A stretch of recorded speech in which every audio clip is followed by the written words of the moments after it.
Now, a lot of things happening, a lot of things to talk about, but we have a leadership that gives us a whole lot of things to say, a whole lot of things to do, and a whole lot of things to just contemplate itself. Um, the reality is it's like a big cinema a movie. You're just in a and you're looking back and you're thinking, what could be said next? What could be done next? Only time will tell. And boy, will it tell.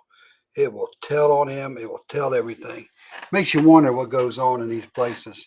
Um, think about this. You got a man in leadership role right now. He's leading our country. He's we're in the fight for our life, not against a foreign enemy, but against an inner enemy. Somebody who does not mind making decisions that benefit others in the United States. You see, we're here. We're fighting the economic battle. We're trying to stay afloat. We're trying to keep our heads above water. We're trying to save this country by doing what we as Americans do. Yet, we have a president that's too busy trying to save somebody else's country with the money we should be getting here in our country. Now, that's kind of a skewed concept on his behalf. Think about this now. You know, he's okay with saving everybody else, but down with our ship. Yet he's not on it. You see, we have a captain that's not willing to go down with the ship. He's securing his own vessel. He's securing his own way to safety while the rest of the country is drowning. See, that's not what true captains do. Yet, that captain is in charge of our military. That captain is in charge of the very ships that are to rescue our country in time of need, in a time of war. Are we at war? I think we have an economic war. I think we have a battle on small businesses. We have a battle toward just the simple things in life, our school systems. Think about this. What is this country doing now? They're taking over the school systems. They're taking over the military. They're taking over everything you do, everything you eat, everything you think about. Think about this. What is AI? Some of you may not know what AI really is by by the acronym, but let's call it what it is. Artificial intelligence. There will come a day, and you can count on it, that as we know, the machine will be smarter than the people. And the machine will decide what we do, what we don't do, and how we do it. You see, we as a society have outsmarted ourselves. So we can put all our information into one big giant machine, or they can put it in for us. And then guess what? Before long, you don't have to think for yourself because the government's going to do it for you. How many people want artificial intelligence running through their house? Now, I think we like it just the way it is.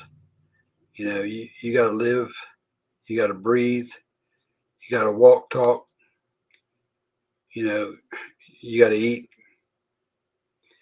and I say that in general terms simply because that's what we do. If you think about the five senses that exist for most people, that's something natural.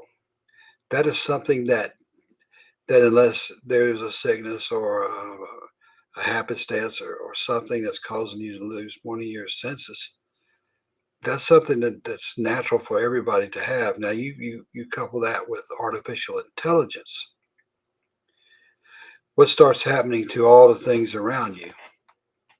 You're giving up everything, your thought, your freedom to think.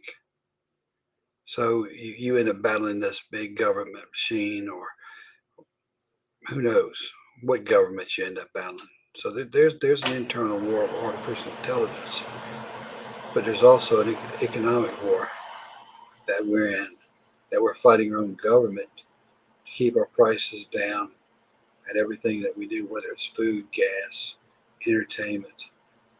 You know, you could talk about those things till the cows come home. It's not going to change until we change leadership. And that's where it starts.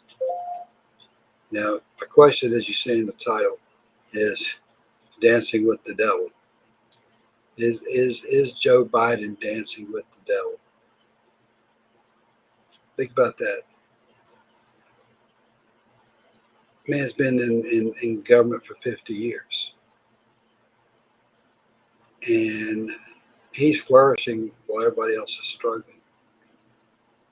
When you're in government for 50 years and you're in the millions and millions of dollars of ownership of what you have, which you possess, maybe three beach houses, things of that nature, and you have more money coming in than you've ever made in a lifetime.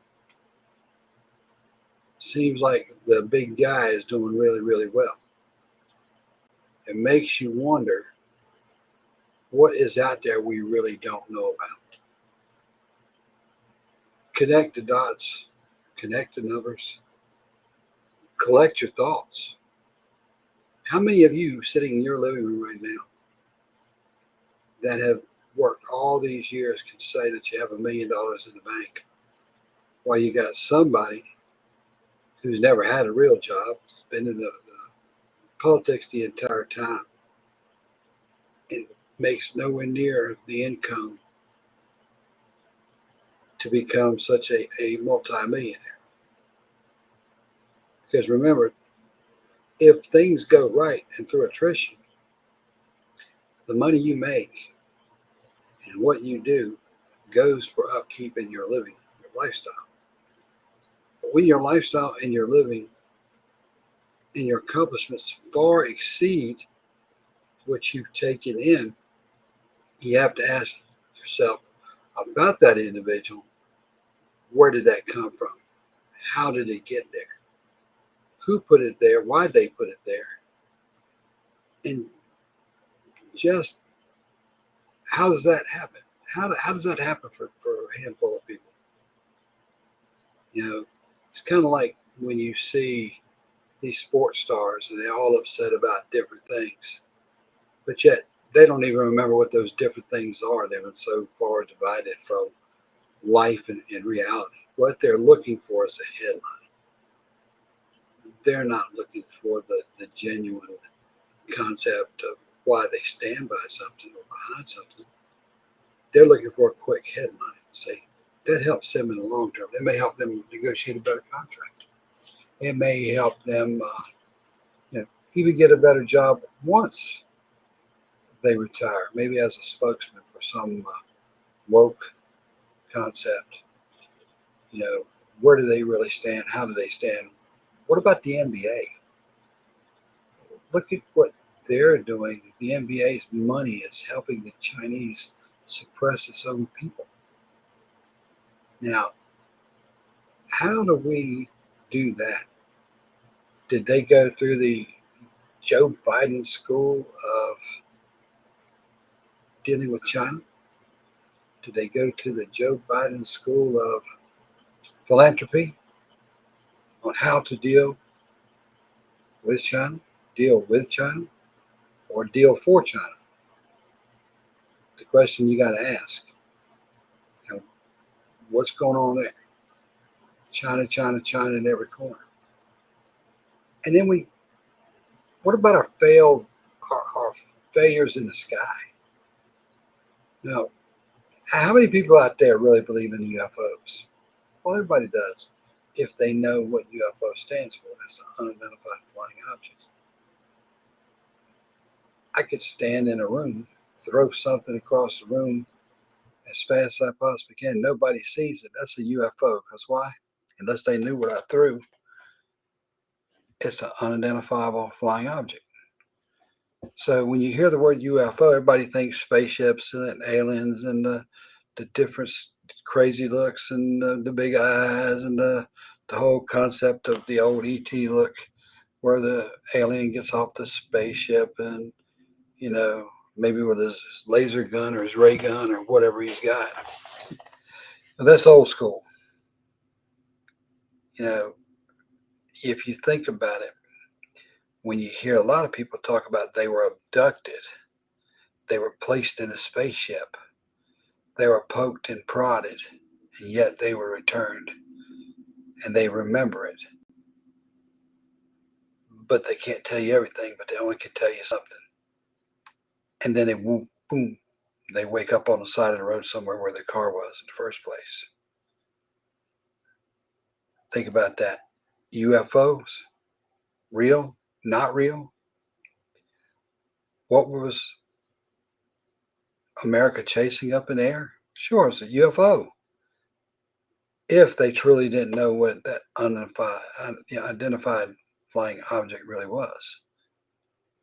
Could it be a company that was using the skies to transport something and nobody really knew it? What about the report about the missed shot that the U.S. took on some of it and then it disappeared? Think about that. Where's that coming from? What's going on? Is that the government up there playing around just to see what they can do? Is that other governments? Because China had that free trip across the United States and more than likely all around the world. So what are we going to call it? China Airway? Chinese Airways? That might work. Free trip in a balloon. Gather all the intel you want. Take all the pictures you want. Listen to all the conversations you want. That's what I call China Airways. It came to America and it made it route and it came across North Carolina, where after shortly crossing into the waters off the coast of North Carolina, it was shot down into those very waters. But what have you heard about that? And would anybody know about it? Could anybody know about it? The question again that you got to ask yourself is, how long has this been happening? How many times has it been seen before a government to tell us about it? How many times before that maybe even the president wasn't told from a military standpoint where he should have been? You never know. It could go all the way back to who knows, way back when. Do I think or do I believe that there's a life out there with aliens are going to show up and we're all going to be in trouble and the world's going to end? No, I don't believe in that. Is there life on another planet? There may be. But is there human life on another planet? I don't believe that either. Some people would say I'm crazy because I should, because why should we be the only planet that has life? Well, right now, we're the only planet that I know of that has oxygen. Simple thought. Is there another planet up there that has oxygen? Do we know? How do we know? Have we been there? I don't know. If anybody's got any thoughts or any ideas or concept about that, feel free to speak up. And what we're going to do different now is I'm always going to keep my email up and running. So if you've got a question for me or you want me to have a conversation or anything of that nature, send that to the email. Hey, you might even get an invite to be right here with me. You just never know. So send off that question or whatever you may have, and then we'll see where it goes. Conversation is good. I don't care where you line up. You don't always have to agree. You just got to be willing to conversate about it, have that conversation, talk about it. But anyway, so as you see, there's a lot of things going on out there. And when we talked about the UFOs, absolutely, it's out there. But what is the current administration hiding, other than financial deals along the way? There is so much that a man can hide until he can't hide it anymore. And a lot of that's coming out right now. Has our government become compromised? Is that why we didn't do anything with that balloon? Has our government been found out? Has our government been sold out by our leadership? It's always that possibility too. Things aren't being done, things aren't being said, and things are being allowed to happen that in any other time a president would step up and take care of issues very quickly. Yet we have somebody who wants to sleep through that. You know, like he's in hibernation. So is it the bear in the White House? Could be, folks. Could be. You never know. Might be sleepy time. You know, here he is over in Warsaw now, wheeling, dealing. I'm sure that maybe not with him right now, but he's setting up the stage for the Biden Incorporated to jump in and do whatever it is they do behind the scenes and jump up and make a few dollars along the way. But that's politics, folks. That's the high level politics. Nothing you and I know about, but it's very obvious it's there if you think about it. But it's been there for years. It's been there for years. You know, we have to have some really tough leadership. We have to have people who talk to you one-on-one, people who talk to you in a group, but more people who talk to you and not at you. They have to talk to you and not at you. They can't always get what they want. Yeah, sounds familiar, doesn't it? Can't always get what you want. You have to sometimes step up and not allow them to stand ready to take the front row position. You can't allow them to always step up and set the tone for the day. That's just something we cannot do. That is something we don't need to do. But you know, the reality is simple. We have got to pay attention to what's going on in our country. We've got to know what's happening. We got to pay attention to. I mean, it's right happening right up under our eyes. And the question is how many people really care? How many people see it just as a quick headline? Maybe. Anybody know? There's a lot of people. It's hard to say because I think when people go to sleep, they may be tired of the news of the day. They're tired of the arguing. They're tired of the politics. And by the time they go to bed, they don't want to hear a lot of that. But the average person can get in 15 minutes what he's going to listen to or she's going to listen to all day as it comes to any kind of politics if they're paying attention. Somebody like me, I'll ride in the car and I'll listen to it and I'll have my thoughts and it gives me some things to think about here so I can bring them here on the show. Sometimes I have guests, sometimes I don't. It all just depends on the train of thought of what's going on in today's society right now. And there's a lot going on if you think about it. There's a lot going on. You know, it's as far as your eye can see through decades after decades to the decades, century, it doesn't matter. There's always going to be something going on in a political environment that the average person has no clue what is going on and how their fate is being decided without them even knowing it. So think about this. For years now, we've heard about the Kennedy assassination and the Kennedy files and the Warren Commission. And, you know, President Trump was going to release the entire Kennedy file, the assassination file, so Americans would know what really went on back when John F. Kennedy was assassinated. And of course, there's all kinds of lines and thoughts and beliefs, and we're going to cover a couple of them right now in a second. But one thought is when you think about how did anybody get close enough to take a shot at the President of the United States? And the answer is a simple one. It's because back in certain times, nobody thought to get there before the president would, and to get at the most opportune areas where you could take an action and not be seen. Remember, everybody that did this, everybody involved in the assassinations, all the way to, Martin Luther King, with John F. Kennedy, Robert F. Kennedy, all these things were surprises. They didn't send a telegram saying, "Hey, I'm coming." Robert Kennedy shot in the kitchen during winning a primary. Man walked right up to him. Like, well, I will call Sirhan, Sirhan. Walked right up to him and shot and killed him right into the hotel kitchen.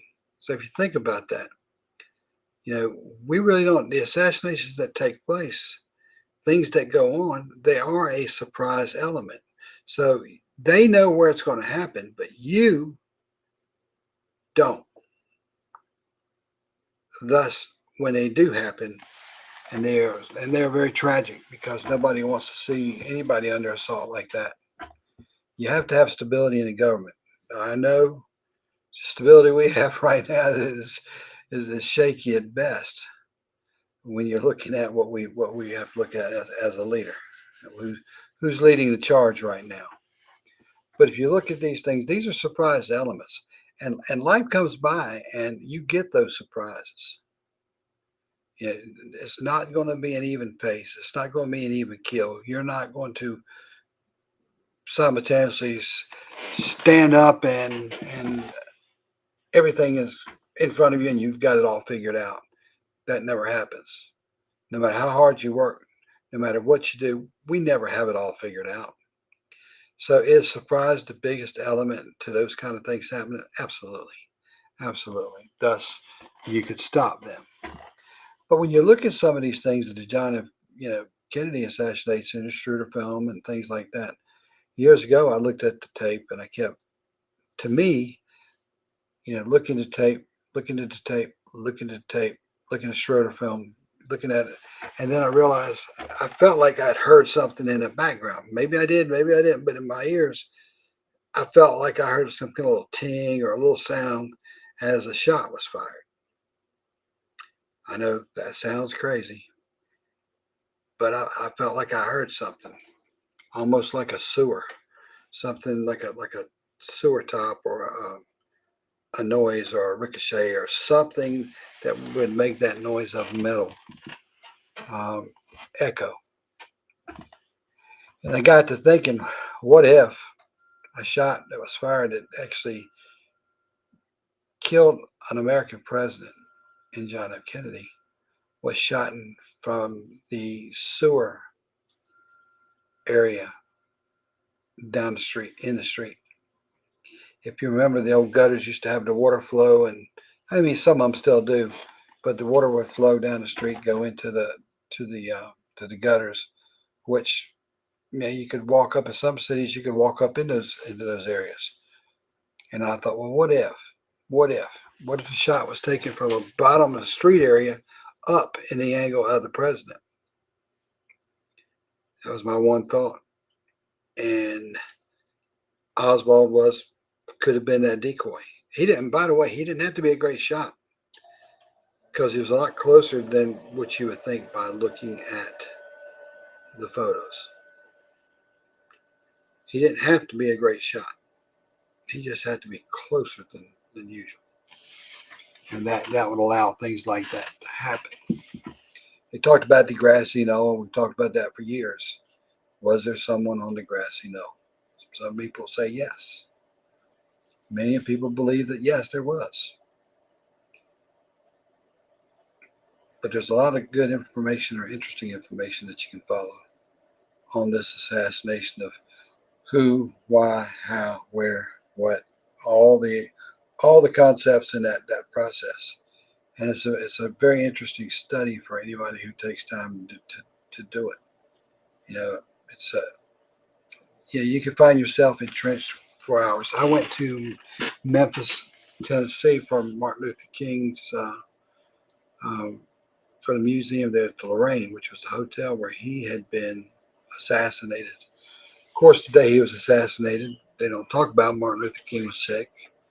Um, he was still had a high fever, and he was still, nursing that. And he actually decided to come out after he kept getting repeated requests from the church, the preacher, for him to come out and have that conversation with his congregation.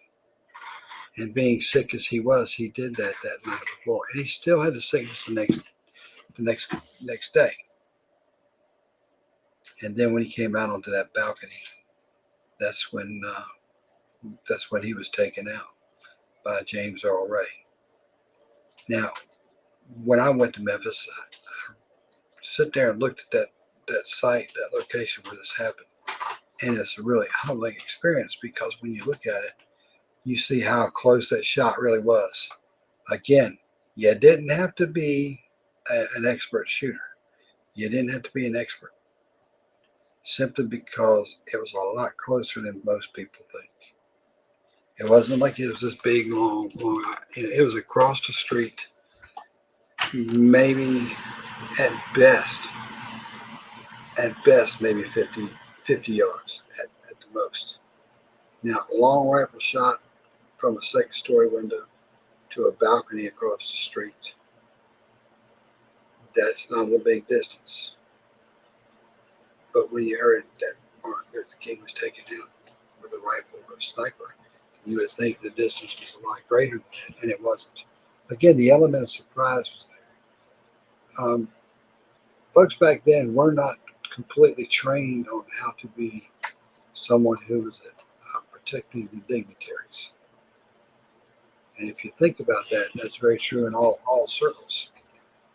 Our security officers, our Secret Service, everybody involved in those processes were not trained to the standard in which being trained today.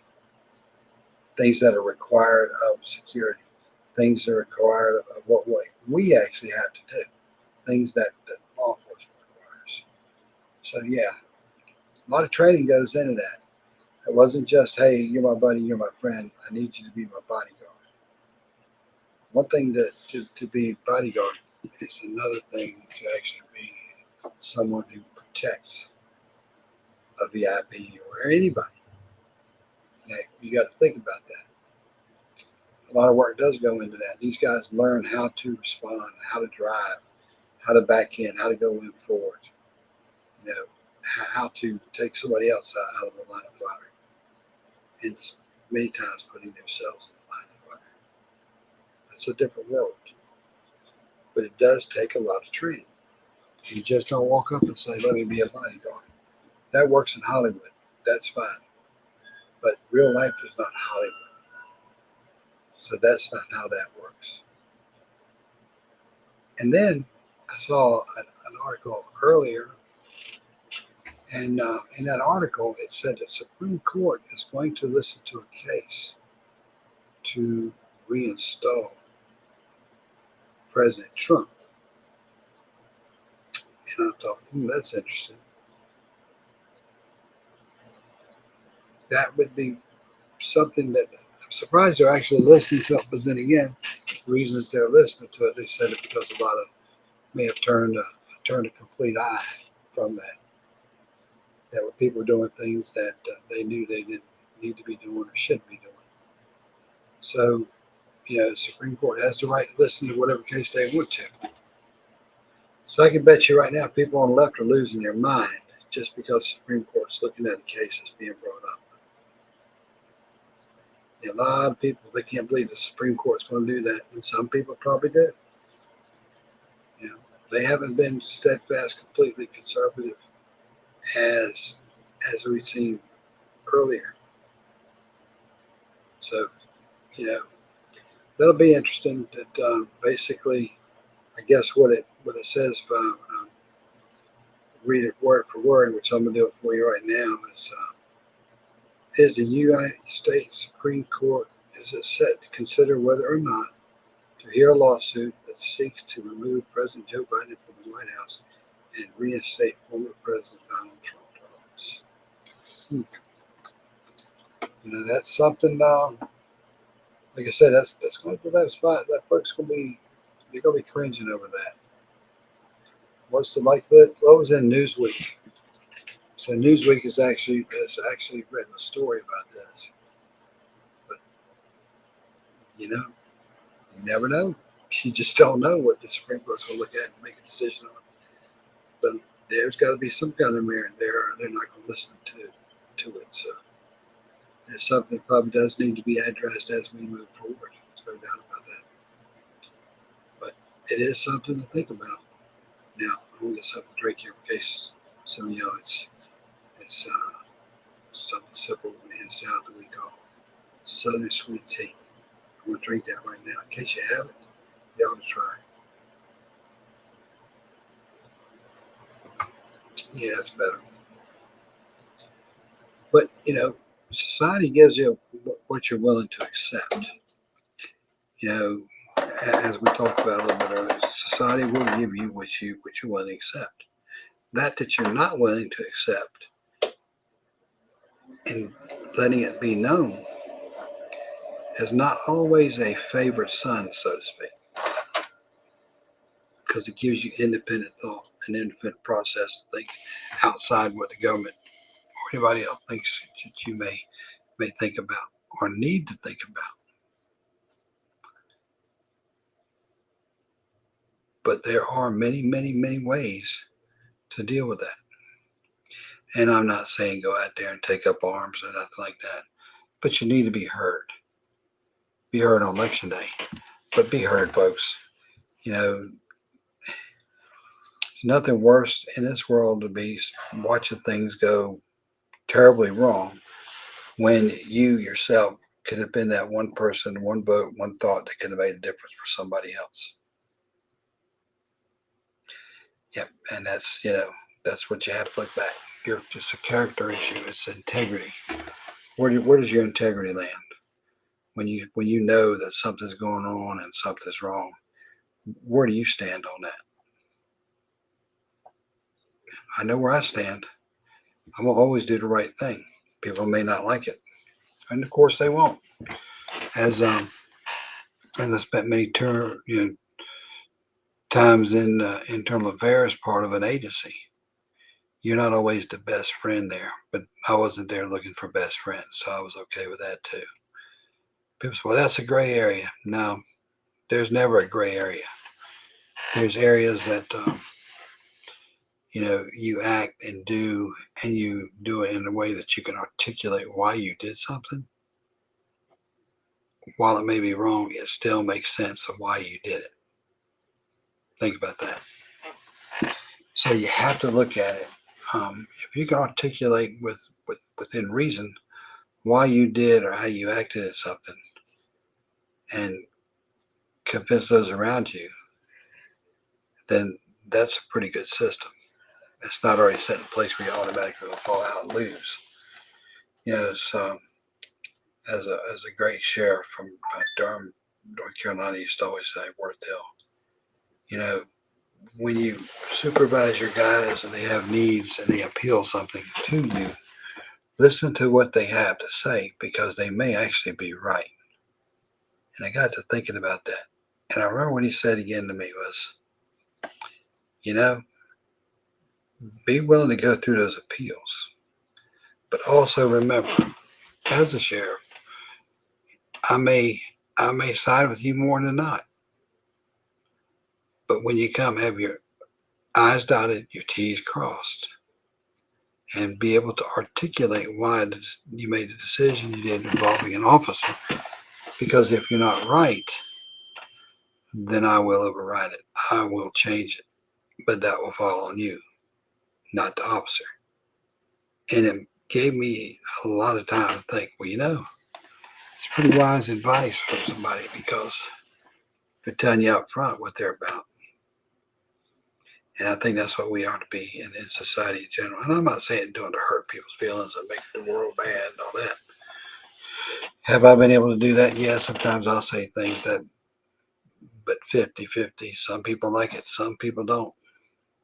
The old standard joke was 50% of the people like it, 50% of them don't. But, you know, you either like it or you don't, and you move forward. You just can't sit around and pine and pan over it, because it's a decision that you make when you look back at the articulation and the circumstances of the different things. And when you look at that, and if you look back in society, you look at history, history does repeat itself. And because it repeats itself, does that mean that we've learned something from the first time history rolled around after it? No, because sometimes we're just slow learners as a society, or as a people. You know, that's just the way it is. Um, some people, it's kind of like finally getting to the Super Bowl. You can go to every playoff game there is for 10 years, but you're not going to be known as a winner or a champion until you bring home the Super Bowl. That's the way life rolls, folks. It's not just it's not these participation sports. You know, you come in second. That's just the first loser, right?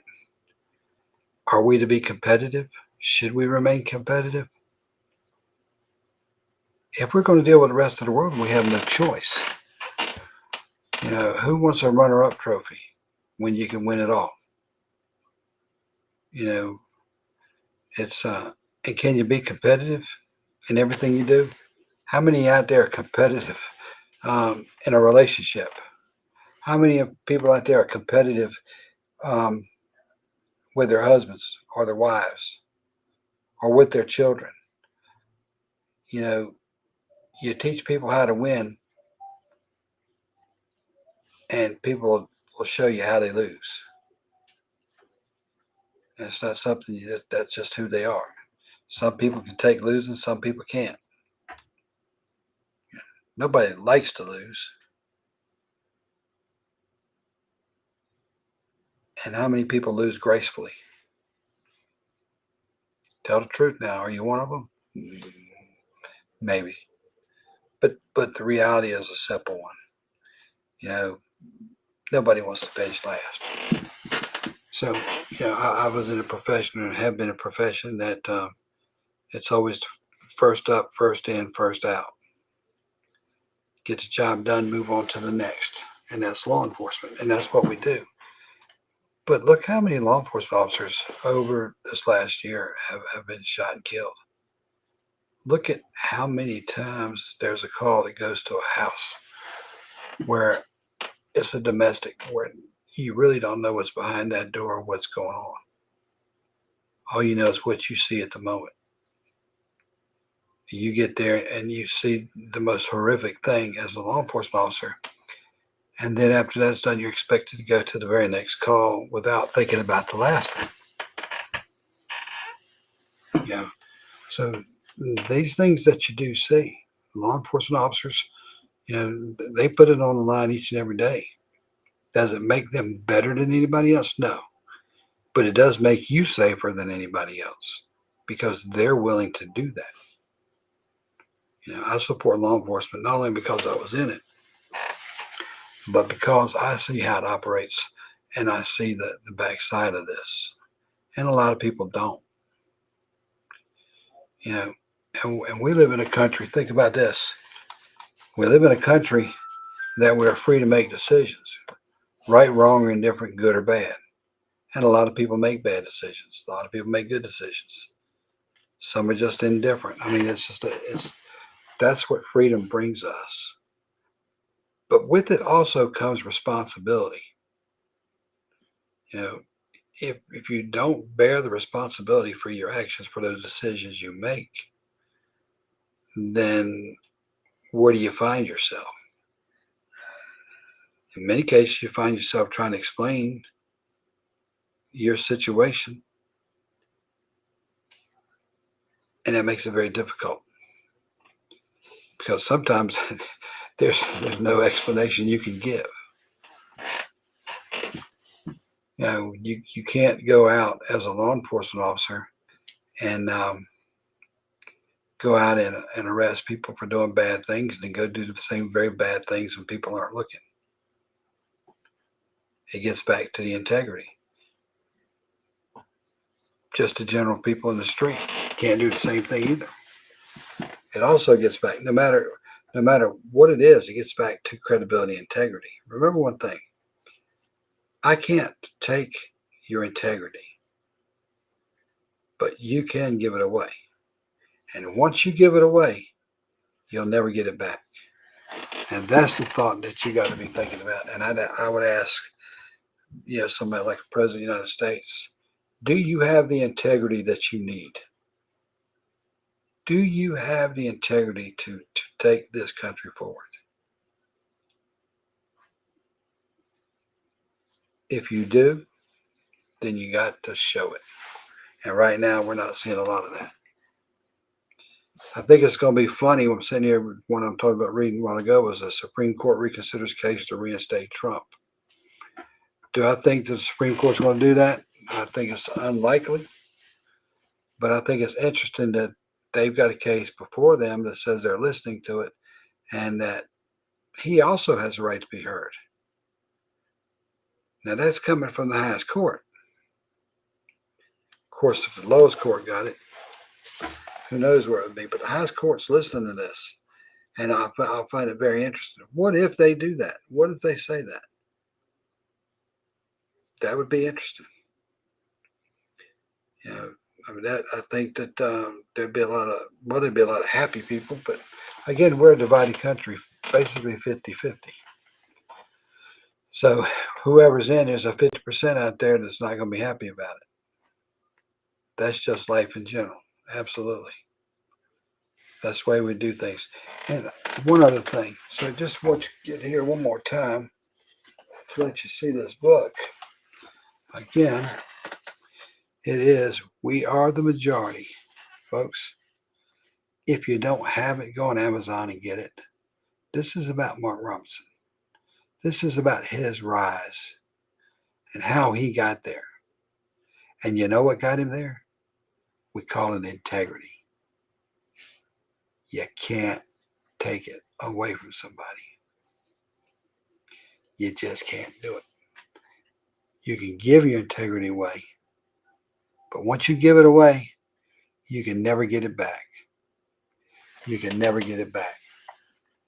So if you want to read about somebody with the utmost integrity, here is an excellent book to do it with.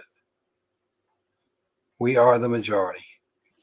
And who's the majority? I think we're the blue-collar worker. We're the working class. We're where the rubber meets the road. Think about that. That's who we are, folks. It's your America. It's your America. This is Mr. North Carolina inside your America. Think about that. If you don't have it, go on to Amazon.com and order this book. You'll love it. I read it. It's a great book. Don't waste your time sitting back and letting others make your decisions for you in life. Stand up, be heard. Stand up tall and be proud. That's the way you make it. So I'd say get that book. It's a great book. And another one, we won't stop there. Brian Kilmeade on the Fox channel wrote a book on Andrew Jackson, The Miracle of New Orleans. Another great read. You would find out who Andrew Jackson really was and how he made things happen. This guy was unbelievable in what he was able to accomplish.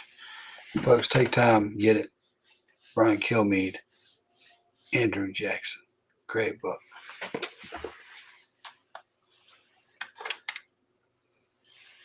So as you see, talking about that, I'll have one coming out soon, hopefully in the next month or two, come through Amazon.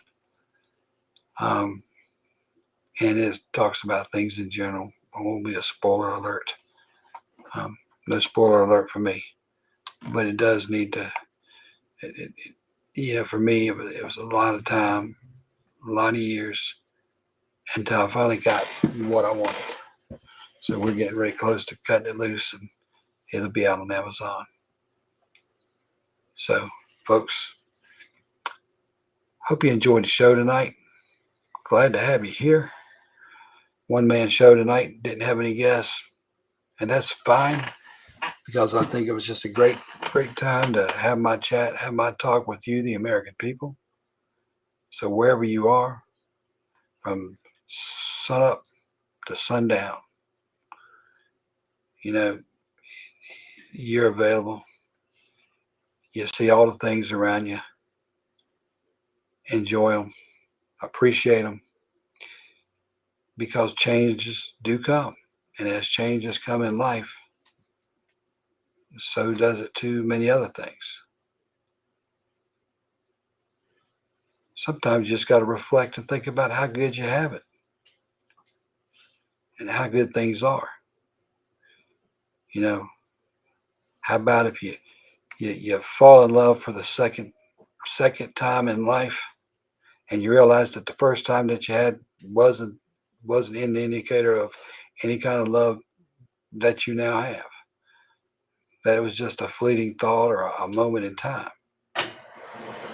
Second chance, second time around, right? Well, I'm very fortunate that my second time around is the perfect time around. It's been great, to find somebody that you can enjoy life with. Some things and you have more in common than not. When you think about that,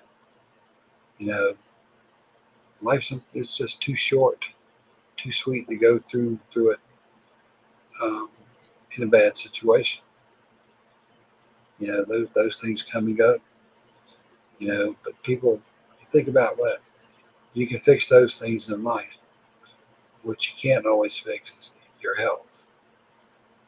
And when I talk about that, there's a lot of people out there that are physically sick. There are a lot of people out there that have other issues. There are people out there that just can't do like they used to do. If you see somebody who needs some help them. Reach out. Help that person. Let them know that you're there. Let them know that you care. You know why?